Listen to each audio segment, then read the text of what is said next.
We're here this morning outside East Cowes Cemetery, also called Kingston Cemetery, here on the Isle of Wight. As you can see, this is a cemetery that is quite old.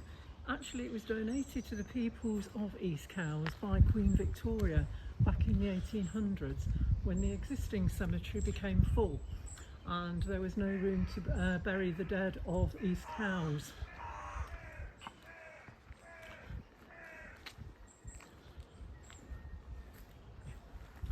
As you can see, at this location there are also Commonwealth War graves, and that was one of the reasons that we decided to pop in whilst we were on holiday here in the Isle of Wight.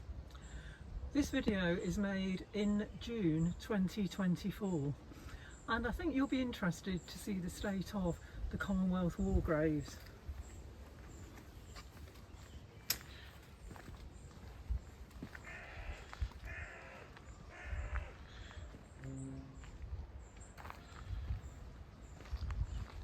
On walking into the cemetery, it is obvious that it is very much Victoriana and early 1900s.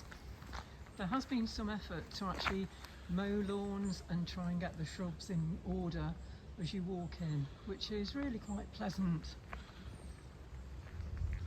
However, as we walk through the cemetery, it tells a very, very different story. As you can see, we're walking down and we are met with what can only be described as a meadow. Gravestones look severely neglected. There has been no mowing in progress for some time, it would seem, and the area just looks in a state of neglect. I can only imagine what it's like for relatives of any of these people to come here and see the sights here.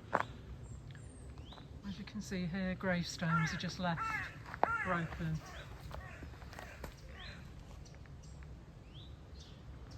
It's a shame the council couldn't get here and tidy it up a little bit.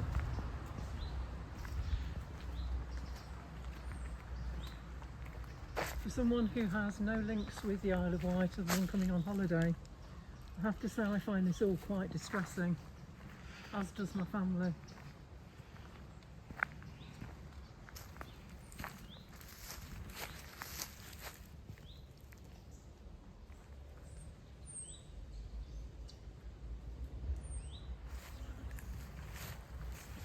The ground is very uneven, and you can see where graves are starting to subside. This one is completely fallen over.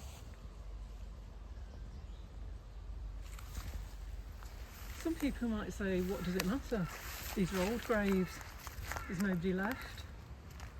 But I don't think we do justice to our dead to treat them like this. The council have a responsibility. There is also a group called the East Cowes Friends of East Cowes Cemetery, or East Cowes organisation, that did get a lottery grant some time ago to try and improve it. Well, I'd warrant that they ought to get another grant and try and do something. Over here you can see somebody has laid flowers.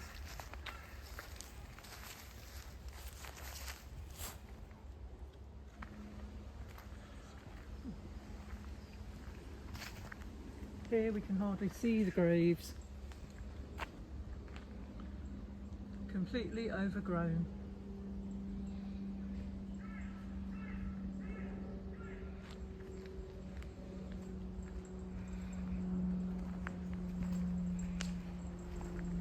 Here they're just completely overcovered.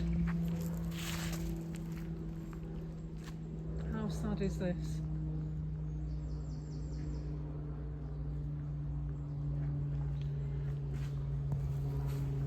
I would hope nobody says that this is left as an area of wilding to encourage wildlife, because to me it just smacks of being disrespectful. I know others may disagree, but walking through here on this lovely day, you just think it's quite sad. We are now moving up towards where the war graves are. And as the daughter of a soldier from the Second World War, I have to say I always go and look at war graves because that's the moment that we actually can say thank you to all those that gave for us, and so we can enjoy the lives that we live now in freedom. Unfortunately, there's a bit of a mixed blessing. There's obviously been some investment here from the town. Here we can see the memorial to the people that lost their lives in the air raids. You can see it is a new memorial and looks lovely and white and clean and befitting of the purpose that it's been here for. However, if you look behind it, it's a very different story. The urns all relate to people, they have names on them regarding people who were lost during the air raid. There's one particularly over there of a mother and daughter killed in 1942. And it really does need some TLC. It's like the rest of this cemetery. Walking along, we've all seen lots of pictures of war graves. We've seen them standing like soldiers in the sunshine, all white and shiny. And being as it's the 8th year's anniversary of D-Day, there are lots and lots of attention on them. Well, East Cowes, here's your tribute to the fallen dead. You can see there are 8 stones at the back. They are completely covered by grass. They have not been looked after, and I don't think they're a suitable tribute really. We came yesterday to see them, and I actually cleaned away some of the grass and the flowers so that you could read the names. There are plinths here that are showing details of war graves and military service, but again it all just smacks of it's been here a long while and it really just needs looking after. The responsibility does lie with the parish council. Almost by chance we looked across at what I would call a meadow, but this is a graveyard, remember, and we are wading knee deep in bracken and brine, and we found some more gravestones. So if we look at these, we can see they are completely swamped. We've not seen these before, and this one's for Private William Harvey.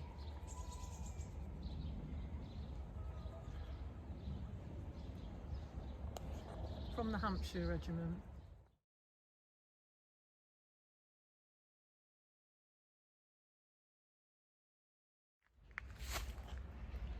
Within the cemetery there is also information points pointing out notable people who are buried here. There's William Henry Brading. The Trinity House disaster also has a memorial, and you'll be interested to see the state of that.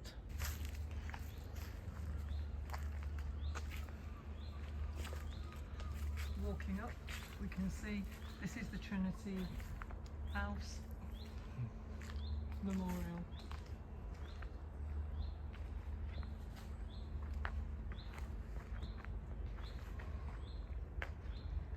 Marginally better kept. Looks like somebody's actually mowed some grass around here, which is interesting enough. So why would that be done? And yet the war graves aren't.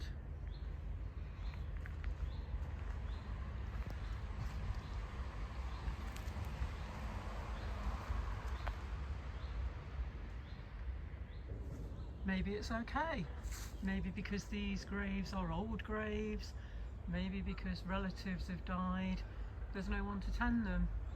Do we think that's right? Or do we think someone should take responsibility for keeping at least the grass at a reasonable level? I'm not talking about a bowling lawn, I'm talking about let's just get a strimmer on here.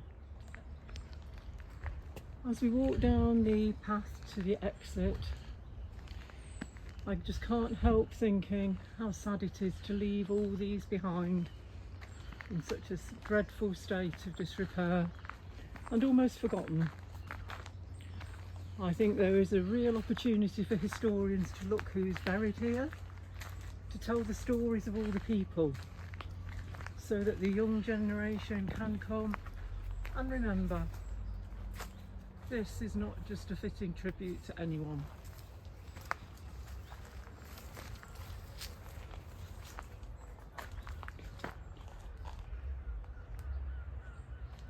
These are some of the really old tombstones, and indeed on looking at them there appears to be clergy buried here.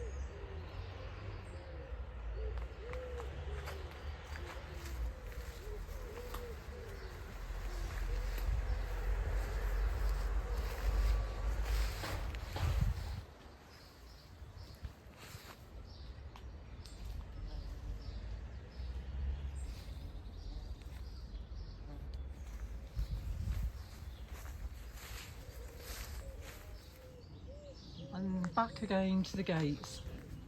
As a point of interest, these gates were also given by Queen Victoria, and they used to stand adjacent to Osborne House next to Prince Albert's lodge.